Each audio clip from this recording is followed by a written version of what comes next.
The ninth time Dean went back into the dark, he had 8 people out behind him and a building that had not finished falling. He found the last one by the voice, thin and getting thinner in the collapsed back corner, telling someone else to go first. That was the thing that pulled him in. Not the calling for help, but a man spending what little breath he had left to send someone else out ahead of himself. He crawled under the beam, and his hand closed on a shoulder, and the man tried to push him toward the next body over. "Take him first," the voice said. "He's not moving. He's already out." "You're the last one." Dean got an arm under his back and one under his legs, and the leg was wrong, bent in a way legs did not bend, and the man made a sound Dean felt in his own teeth. "I've got you. Don't fight me." The man stopped fighting him, and through the smoke and the blood and the sour smell of 9 people who thought they were going to die, something else reached him, clean as a window opening onto a garden he had never been allowed into. Cold juniper, green pear, a sweetness that had no business surviving in a room like this. It went straight through him, and a word he had never used about anyone rose up whole and certain in the middle of the worst night of his life. Mine. Then the man's head lolled against his shoulder, and the warmth soaking through Dean's forearm was not sweat. "No," Dean said. To no one. To the ceiling. To whatever was making the decision. "You stay with me. You stay right here." Before we dive in, let me know in the comments where you're watching from. I love reading everyone. Now, sit back, relax, and enjoy today's story.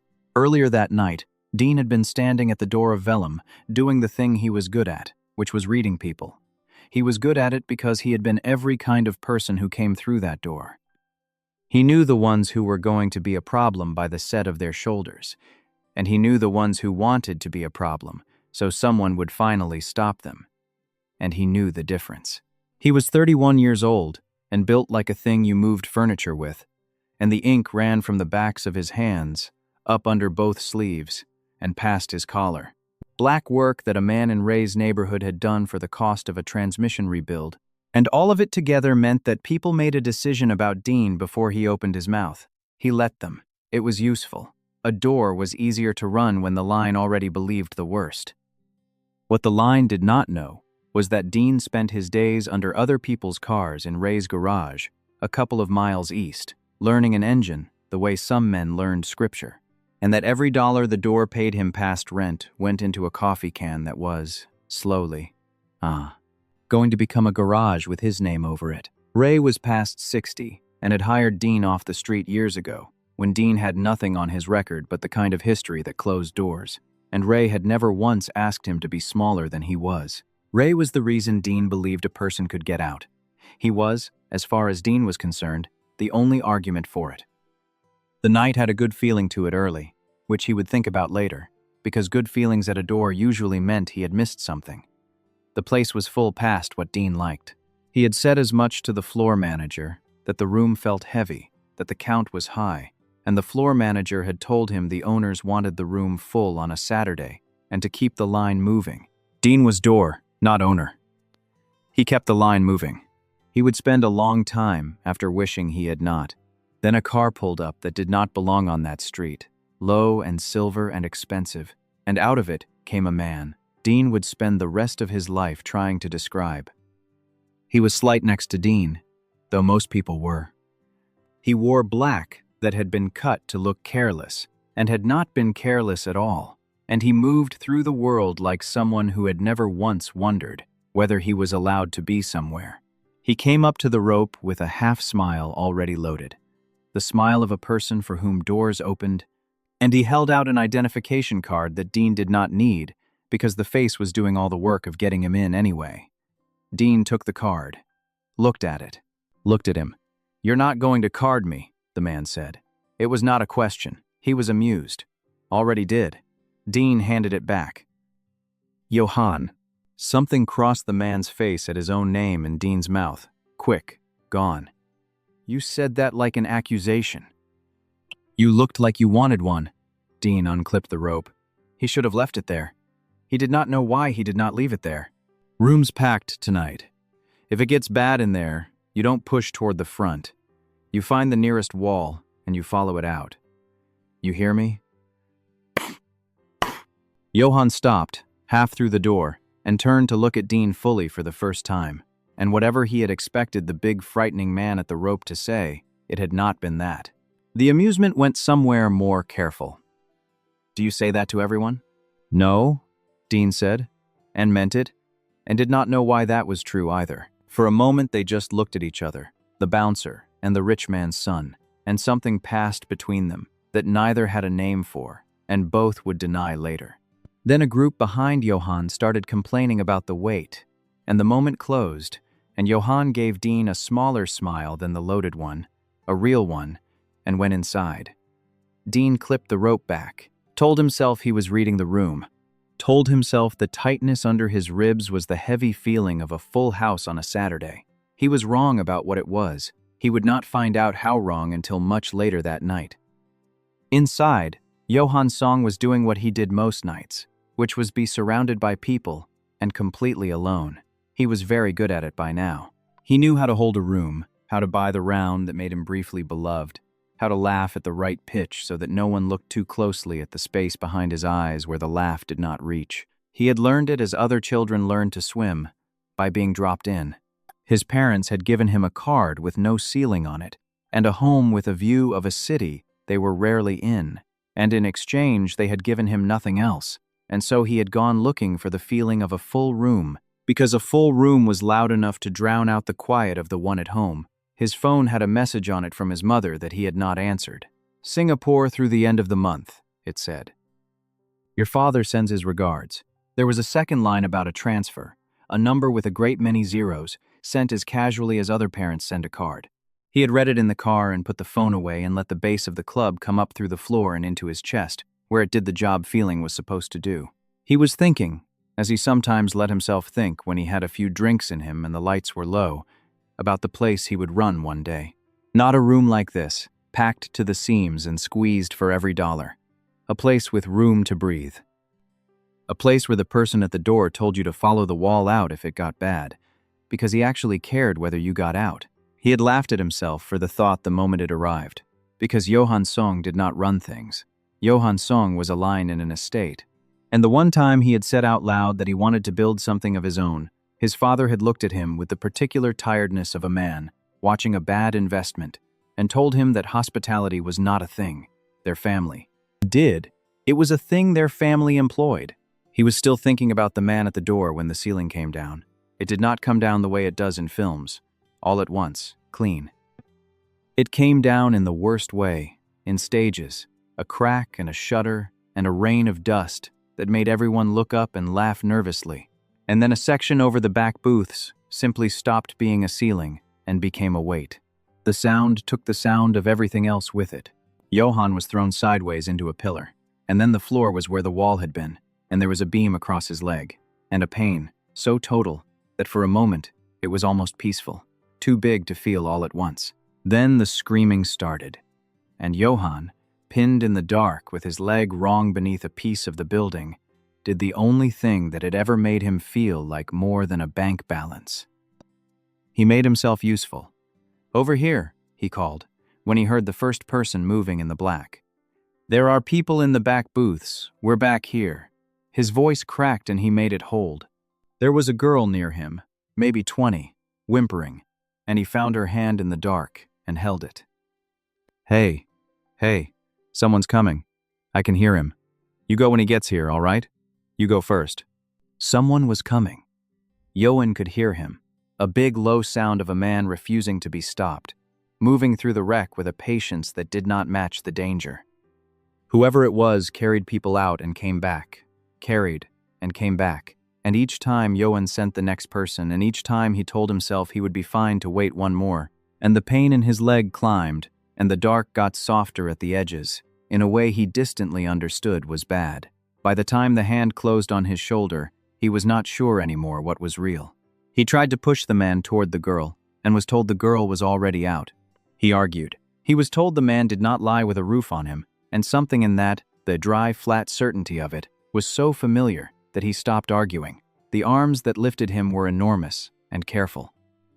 His legs screamed, and then the scream went far away. He turned his face into the man's neck because it was the only place that did not hurt, and there was a scent there, warm and worked and alive, terracotta and green, and something bitter and good, and his whole failing body leaned toward it like a plant leaning at a window. He heard the man say, "Do not fight me."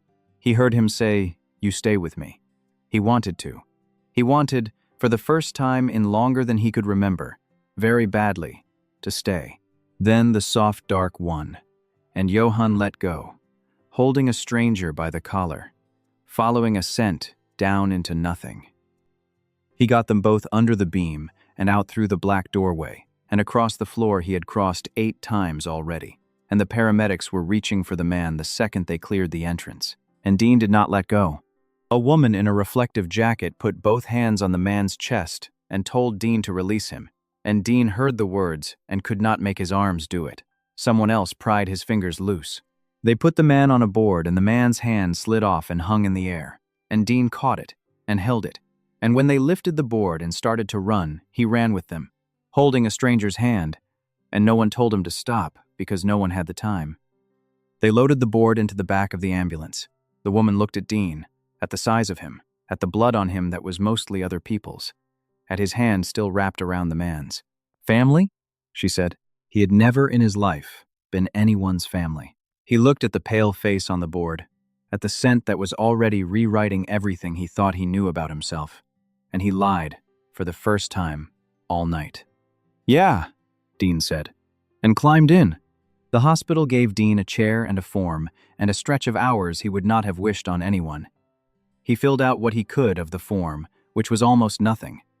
He did not know the man's family name. He knew Yoan, and that he had come out of a silver car, and that he smelled like the answer to a question Dean had been asking his whole life without knowing the words to it, and none of that fit on a hospital form. A nurse took the clipboard back gently and told him they had found a wallet, that the family would be notified, that Dean should sit down before he fell down, and only then did Dean understand he was still on his feet, swaying. At the edge of a waiting room that had gone quiet around the size and the blood of him, he sat. He watched the doors. The surgery was the leg, they told him.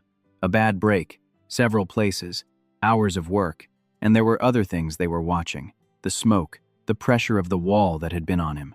Dean listened to all of it and understood half, and kept his eyes on the doors as if he could hold the man together through 2 of them by looking. He did not ask himself why he was still there. He was afraid of the answer. Late that night, Ray came through the doors. Dean stood up too fast.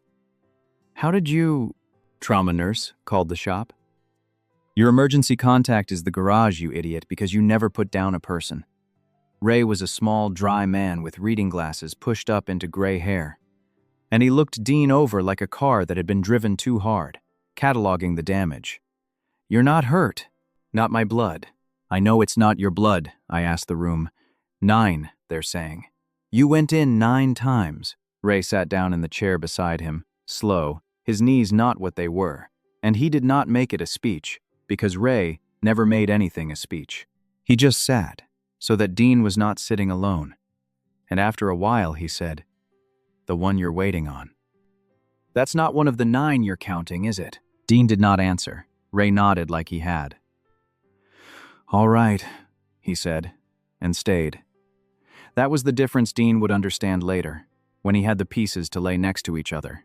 That Ray got a phone call in the middle of the night and drove across a dark city to sit in a plastic chair for a man who was not his blood, because that was what showing up meant, and that on the other side of the surgical doors was a young man whose wallet was full of a family's money and whose phone, when it was finally charged and checked, held no missed calls at all. Yohan came out of the fog a couple of days later, to a ceiling he did not know, and a leg that was a mountain of plaster, and a stranger asleep in a chair by the window with his boots up on the sill, and his arms crossed over a chest, like a door. For a while, Yohan just looked at him. The light was gray and early. The man was huge and inked, and even asleep he looked like something you crossed a street to avoid, and Yohan felt none of the thing he was supposed to feel, no fear at all, only a pull so strong and so strange that he thought at first it was the medication. There was a scent in the room under the antiseptic, warm and dry and green, and Yohan's body knew it before his memory did. He had followed it down into the dark, He had held this man by the collar. "You stayed," Yohan said. His voice came out cracked and small. The man woke the way careful people wake, all at once and without moving. Boots coming down off the sill, eyes finding Yohan and holding.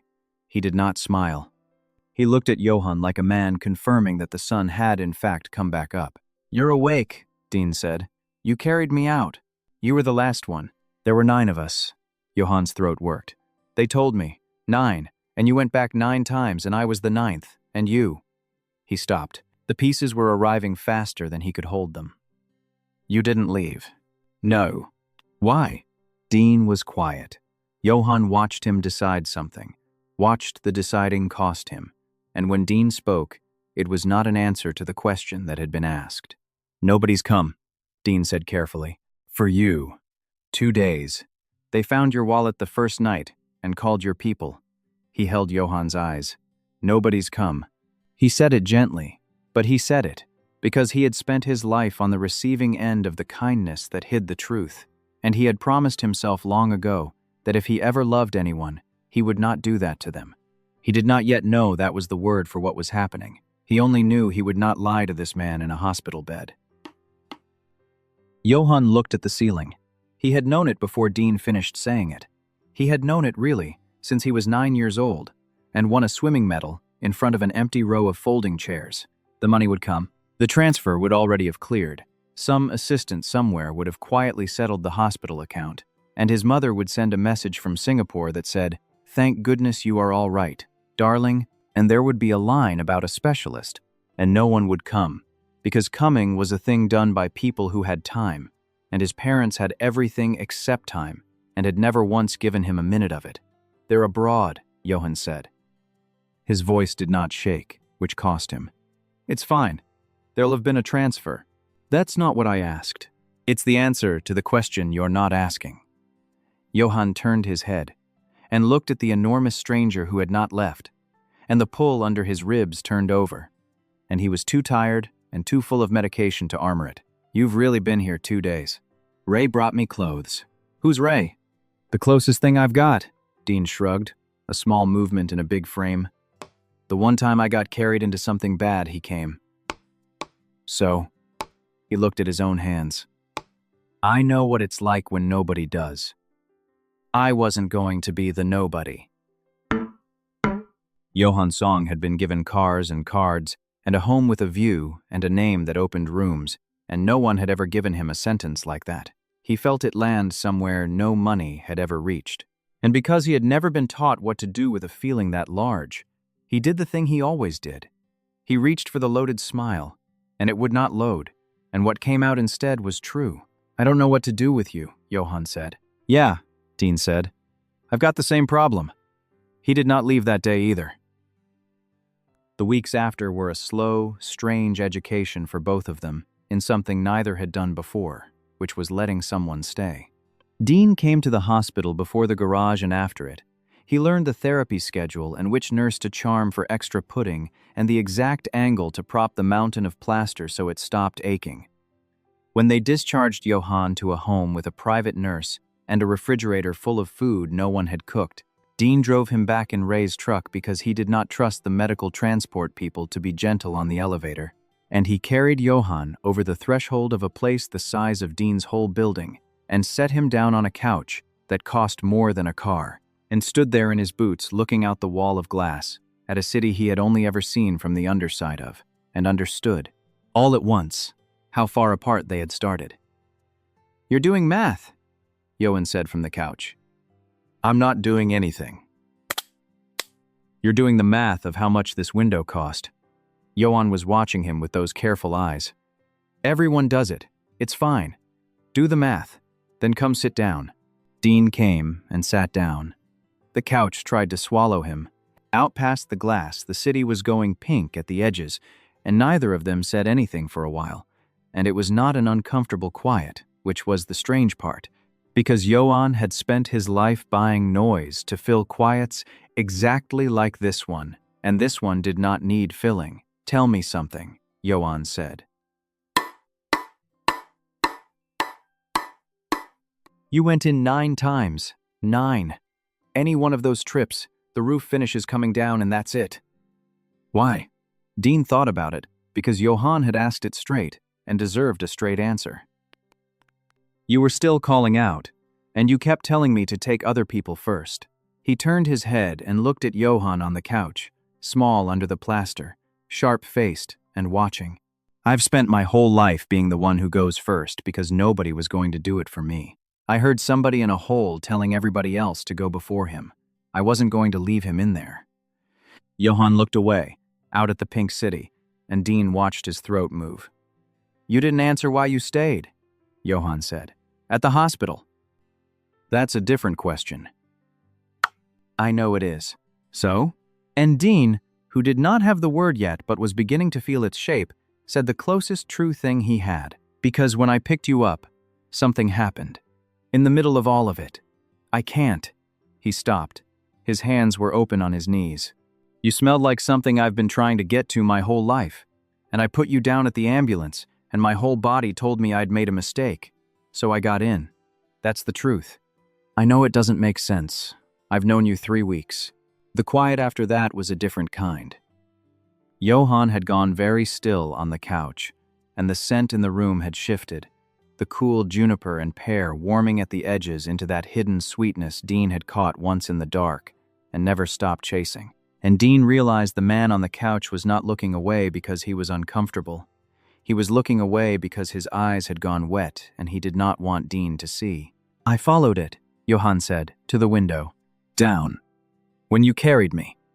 I couldn't see anything, and I was going under, and I turned my face into your neck because it was the only thing in the whole building that didn't feel like dying. He wiped his eyes with the heel of his hand, angry at himself. I thought it was the medication. In the hospital, when I smelled it again, I told myself it was the medication because the alternative was insane. What's the alternative? Yohan looked at him then, all the performance gone. Just a lonely rich boy and a lonely bouncer in a room full of glass. And he said the thing they had both been carefully not saying. That you're mine, Yohan said. That we're one of the fated ones. That out of every person in that building, the one under the worst of the roof was the one I was made for. And the man who kept going back was made for me. And neither of us knew because it happened in the dark under a ton of concrete. He laughed, wet and disbelieving. That kind of thing doesn't happen to me. Nothing real happens to me. I get money and I get postcards.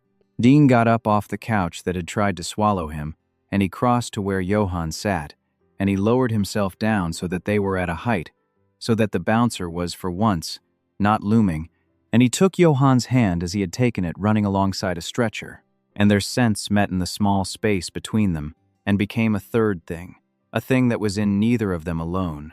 Warm terracotta and cold orchard air, and light coming into a shut-up room, and both of them felt it. The click of it. The fit. It happened to you, Dean said. It's happening right now. I'm not a postcard. I'm sitting right here, and I'm not going anywhere. Yohan's fingers closed hard around his. For a moment, the whole city held its breath outside the glass, and Dean leaned in, slow, giving Yohan every chance to pull back. And Yohan did not pull back, and the space between their mouths went to nothing. The elevator chimed. Not the service elevator. The private one, the one that opened directly into the home, the one that only 3 people in the world had a key to, and 2 of them were supposed to be on the other side of an ocean. Yohan went rigid. His hand crushed Dean's, and down the marble entry, with the click of expensive shoes and the cool voice of a woman who had never in her life been kept waiting, came the sound of Yohan's mother saying his name like an item on a schedule she was finally getting around to. Yohan? Darling, we came the moment we landed. Now where is this person? The hospital said. Refuse to leave your...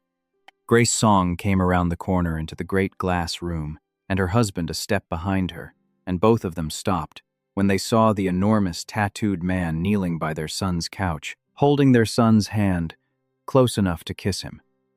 And Yohan watched his parents look at Dean, and watched them decide, in less than a second, exactly what he was. Grace Song crossed the floor like she owned it, which she did, and stopped a careful distance from the couch, and looked at Dean like a delivery that had come to the wrong entrance. Yoan. She did not look at her son when she said his name. She kept her eyes on Dean. Who is this? Dean stood up. He was used to being the biggest thing in a room, and used to people needing a second to adjust to it. And he watched Grace Song refuse to adjust, watched her make herself taller by making him smaller, a trick she had clearly practiced on better men than him. This is Dean, Yohan said. His voice had changed the instant the elevator chimed, gone flat and bright and careful, a voice Dean had not heard him use. He carried me out of the building. He's the reason I'm alive. He went back into a collapsing club 9 times, and I was the last one, and he stayed. How devoted, Yohan Song said, from behind his wife. He was a lean, unhurried man with silver at the temples and a watch that Dean's whole coffee can could not have bought, and he looked at Dean with a mild, sorting interest, the way a man looks at a tool to decide if it is worth keeping. We are, of course, grateful. Our office will see that you are compensated. Generously. You have only to give my assistant your details on the way out. The word sat in the room. Compensated. Dean felt it do its work, felt the whole shape of what these people were arrive at once. To Yohan, they sent money instead of coming. To the man who had gone into a falling building for their son 9 times, they sent money instead of a thank you. Money was what the songs used to make people go away. I don't want your money, Dean said. Everyone wants the money, Sungho said, not unkindly, which was the worst part. It is only a question of whether they are honest about it. You have done us a service. Let us do you one. There is no need for it to become anything more complicated than that. Father, Yohan tried to sit up and the plaster stopped him. Stop it. Darling, you have had a terrible shock. Grace finally looked at her son, and her voice went soft in a way that was worse than the coolness. Because it was the softness you used on someone who could not be trusted to know his own mind. You have been through something no one should go through. It is completely natural to feel attached to the person who was there. It happens to hostages. It happens to patients. It is a documented thing, and it passes. What you need now is rest and your own doctors, and some distance from all of this to get your head back. And there it was. Dean watched them do it, smooth as anything. Watched them take the one real thing that had ever happened to their son and file it under symptom, a documented thing that passes, nothing so inconvenient as love or a bond. He looked at Yohan, and he saw the terrible thing that happens to a person who has been made small his whole life, which is that some part of Yohan was already reaching for the explanation his mother was offering. Because it was familiar, because it was easier to be a patient than to be someone whose own parents did not think he was worth crossing an ocean for until there was a stranger in his home to remove. It's not that, Yohan said. But it came out with a question in it, and his mother heard the question and moved into it like water into a crack. Of course, it feels real. That is what makes it hard. She sat on the arm of the couch, on Yohan's other side, and took his free hand. And Dean watched Yohan get held between the two of them, the mother who came when it was too late, and the man who came 9 times, and he understood that he was about to lose, and that he had walked into it, and that a man like him had no business in a room like this in the first place. The songs did not throw Dean out that night. They were too smart for that. They thanked him again, and had their assistant press a card into his hand at the elevator, and told him that of course he was welcome to check in on Yohan. And every one of those kindnesses was a door being closed slowly enough that no one could say it had been slammed. Dean rode the elevator down alone. On the street he found the card in his hand, heavy stock, a phone number, and nothing else. And he stood at the curb of a street he did not belong on, and did not throw it away, because throwing it away would have been a feeling. And he did not trust his feelings on that street. It got worse from there, as these things do, not in one blow but in 100 small confirmations. The songs stayed in the city, which they never did, and the staying was itself a message. A specialist was flown in for Yohan's leg. A car and driver appeared to take him to appointments, so there was no more reason for Ray's truck. When Dean texted, Yohan answered warmly and late and briefly, and Dean could feel the management in it, could feel a third party reading over the shoulder. And he did not blame Yohan for it, because he had seen the machine Yohan lived inside. and he knew what it cost to push against a machine like that from a wheelchair. Then, one gray afternoon, Yohan Song came to the garage. He came alone, in the silver car, and he stood in the doorway of Ray's shop in a coat that cost more than the building, and looked at the calendar with the swimsuit models and the parts washer and the coffee can with tape over the top that said, in Dean's blocky hand, one word. And he took all of it in with that mild sorting interest, and Dean, under a lifted car with grease to his elbows, understood that the man had come to look at him in his own habitat, the way you go and look at an animal before you decide what to do about it. You have a record, Sung-ho said. He did not say hello. I had someone look. Nothing recent. But when you were young. Assault. Possession. A stretch of months you spent as a guest of the county. He said it plainly, reading it off a screen in his mind. I do not tell you this to shame you. I tell you so, that you understand that I know what you are, and where you come from, and that I have spent my life around men who know how to talk to my son as if the past does not matter. The past doesn't matter, Dean said. It's past. To you. Because you climbed out of it, and men who climb out of things are proud of the climb, as they should be. Sung-ho stepped into the shop, careful of his shoes. But my son has never climbed out of anything, because he has never had to, because I made sure of it. He is soft, the softness of a thing that has never had to be hard, and a soft thing bonded to a hard one does not make the hard one soft.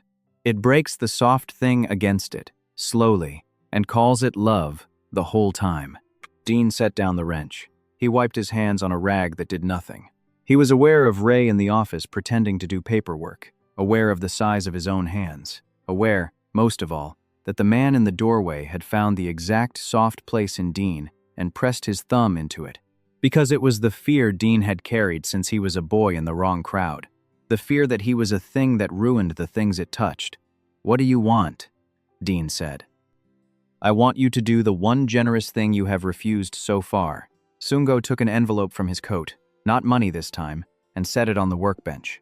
Yohan has a life waiting for him, school abroad that he deferred, a position in the family concern when he is ready, a future that does not have a criminal at the door of it. He will not choose that future while you are standing in front of it, because he is loyal, and because your biology has him convinced this is fate.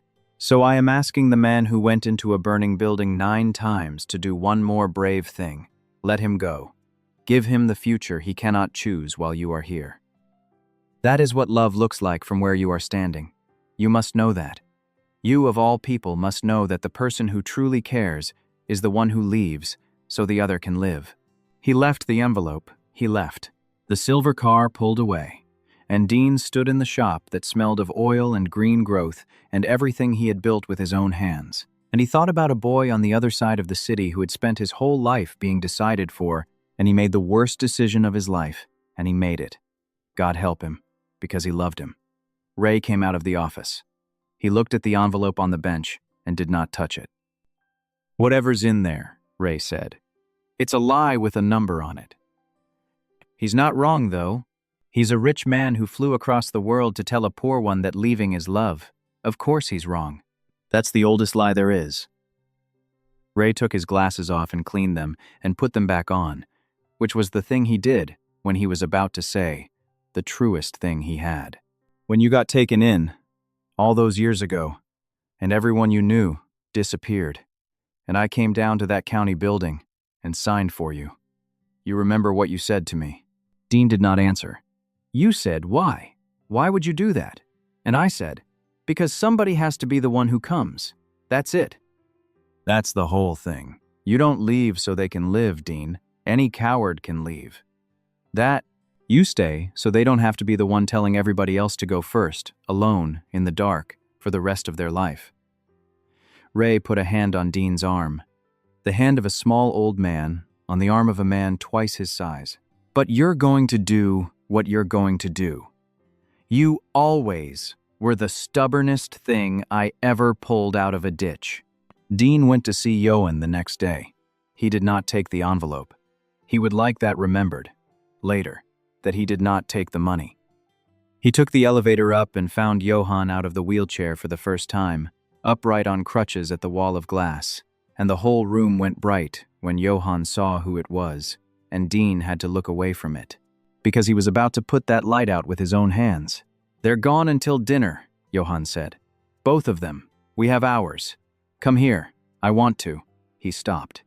He was learning to read Dean the way Dean read a door. "Something's wrong."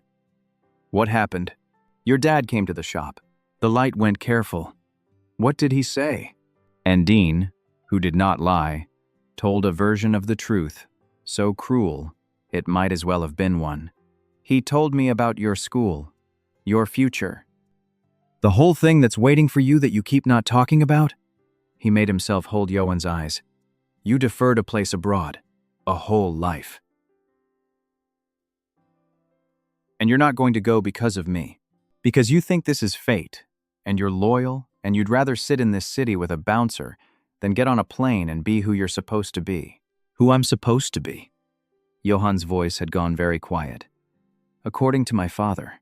"According to the facts, Yohan. Look at us. Look at this window and then look at my hands. He's right about one thing. A guy like me doesn't make a guy like you into anything better. Dean's throat was working now, and he hated it. Hated that his body was betraying him in the exact moment he needed it to hold.